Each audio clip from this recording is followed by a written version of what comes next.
the University of Northern Iowa Panthers. An amazing story of growth and maturation. A program that has rapidly developed from its fledgling Division I years in the early 80s. We've realized continual improvement in virtually all areas, and we're poised and ready for a challenging future. Each of the past 5 years has had its distinct contributions, but 1986-87 may well be remembered as the one which catapulted Northern Iowa into the national limelight. The football team again faced a rugged schedule of 1A and 1AA opponents, and again the Panthers were up to the task. After a scary start at Mankato State, Northern Iowa went on to defeat Kansas State, Southwest Missouri, and Arkansas Pine Bluff before a road showdown at Eastern Illinois.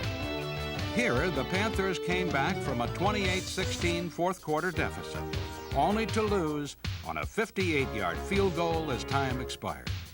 We were down by so far, and then, in that last 2 minutes, we played the hardest 2 minutes of football that I've played since I've been in school. And, and then to get back in the lead and then to lose it again just on some guy's 58-yard field goal, that's awful disappointing. After that shocking and disheartening defeat, Northern Iowa bounced back by completing the season unbeaten at home and finishing second in the Gateway Conference. UNI's 45-3 victory over Indiana State was carried to 53 million homes by ESPN, the national television sports network. I think the highlight of our season was playing well on our ESPN game. We probably had the biggest audience we've ever had in the history of our football program here. And a lot of people saw us perform at a real high level, both on offense and defense. In all, Darryl Mudra's Graders set 9 individual and 10 team records. They finished the campaign with a 7-3-1 slate, and there's tremendous enthusiasm for bigger and better things in 1987. Standing in the way of an improved record and a berth in the playoffs is a formidable list of opponents, including the Minnesota Golden Gophers, the Iowa State Cyclones, and a host of 1AA intersectional and conference opponents. Next year, we're going to have a better football team than we had this year. We only lose one player off of our offensive team. We'll be much more experienced next year. In the secondary, where we were hurt a little bit this year, all of those guys, Kevin Anderson, Thelonious Key, Chris Kleiman, they're all going to be better. And so we're without question going to have a better football team next year, but we've got a tougher schedule. We play Minnesota next year. We play McNeese on the road. So we have to get better if we're going to compete and have the kind of year that we had this year with next year's schedule. 1986 was also a great year for volleyball at Northern Iowa. The Panthers completed the regular season with 29 victories and 2 defeats, and captured the Gateway Conference regular season and postseason championships. Northern Iowa swept the state for the second consecutive year by defeating Iowa, Iowa State, and Drake. The season was culminated by the team's first ever appearance in the NCAA Division I National Tournament. Coach Arabi Fard's Panthers were narrowly defeated by one of the region's top-seeded teams, the University of Illinois. In all, 4 Panthers were named Gateway All-Conference, and the team led the nation in offense for most of the season. As good as 1986 was, 87 promises to be better. The Spikers have scheduled 4 Big Ten and 4 Big 8 opponents, with many of the best contests at home. The university volleyball program is going to stay strong. How strong, you can never say. You can't expect every year to become like this year, but you can expect that every year you finish in the top 5 of the Gateway Championship. You can expect a lot of good things from the program. 4 or 5 years ago, it wasn't really the caliber. We didn't have the teams that we were playing now. We're playing Big 8, Big 10 teams now, and we're beating them. Men's golf also had a great fall, with individual honors and a second-place finish in the AMCU meet. Winter is always a great time to partake of sporting events at Northern Iowa. And 86, 87 was no exception.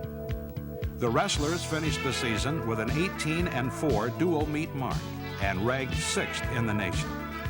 From there, the Panthers sent 7 athletes to the national tournament, including 6 regional champions. Hoping for a top 10 finish, the Panthers settled for 13th, but crowned 2 All-Americans in Mike Schwab at 126 and Jeff Weatherman at 190. Going into the season, I did not predict that we were going to be this good, and I did not predict that we were even going to have a winning season. In fact, I was a little concerned. I thought maybe this would be the first time in 18 years that we would have a losing season.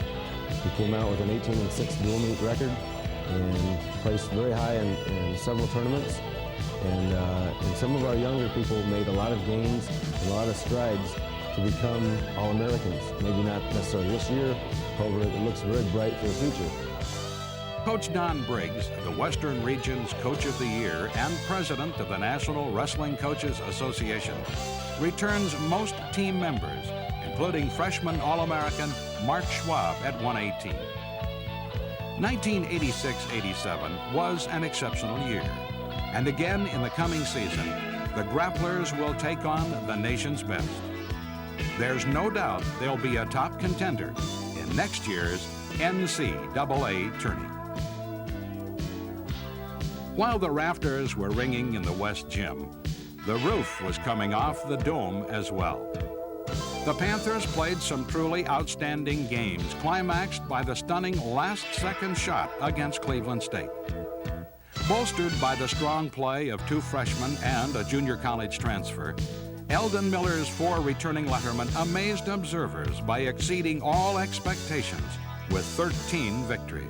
I think as a team this season we've come a long way because, you know, we had 9 freshmen come in. It was more like we were unfamiliar with, you know, what each player could do.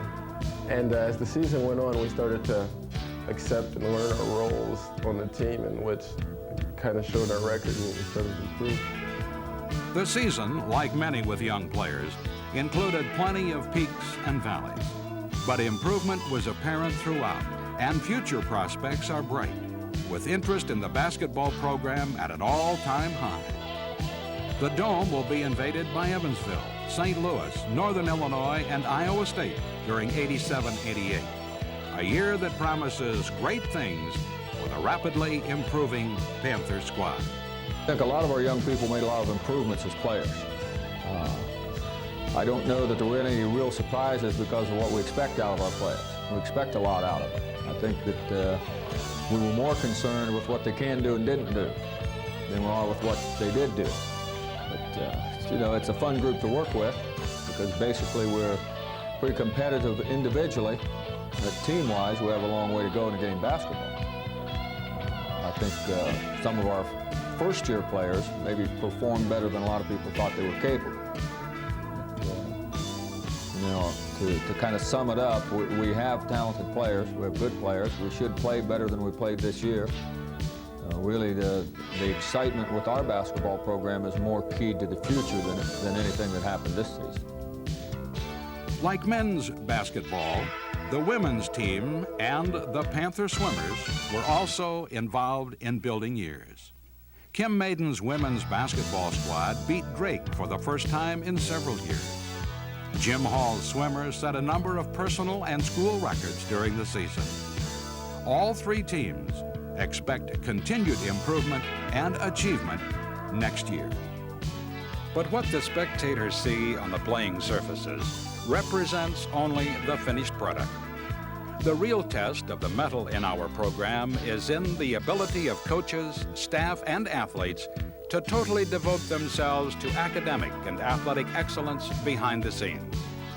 Hours, days, and months of practice go into the preparation of each team, and the diligence and discipline which is required to excel is an absent quality in most 18 to 22-year-olds who are not involved in athletics.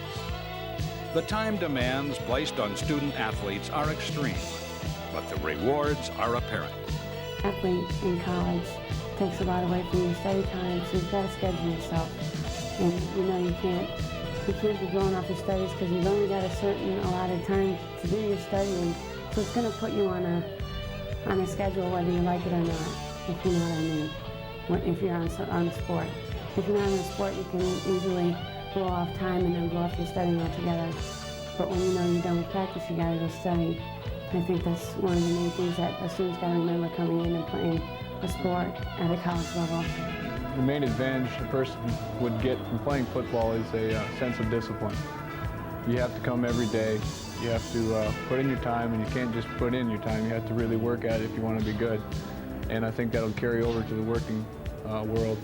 And hopefully a employer will realize the benefits of a football team or any type of team and notice that, you know, maybe your grade point is maybe a 3-point where it could have been a 3.5, and you can carry some of that winning attitude over into your working place. Leading the charge in all of our programs is a host of talented coaches. They serve as teachers, supervisors, nursemaids, academic advisors, confidants, and friends to the young people involved in the program.